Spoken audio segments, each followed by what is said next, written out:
乡亲啊，今仔日各地都爱严防大水河，明仔载是转翕热。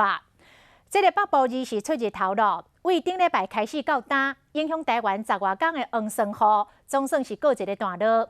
也毋过地楼方面，今仔日也是会影响台湾。台湾各地也是爱注意，会来到大雨，甚至是豪雨。明仔载开始，转热天的天气形态，会一天比一天搁较热，这个高温会来到36度。对顶礼拜开始连续超过10天的梅雨方面，总算告一段落。不过，你是天气依然是无稳定，各地出现短暂阵雨或者是雷雨。那今天来讲的话，在中南部地区仍然会有些短暂的阵雨或雷雨。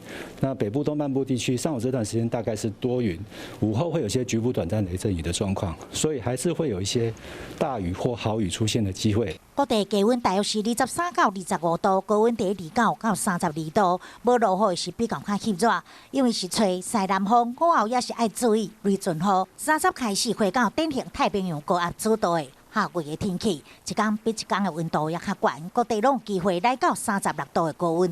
从明天开始的话，其实天气的话就渐趋于稳定。由于西南风的增强，在清晨到上午这段时间，中南部地区有一些零零星星的降雨。那午后的话，各地区也有一些午后雷阵雨的机会，其中以北部、东北部还有各地山区几率为最高。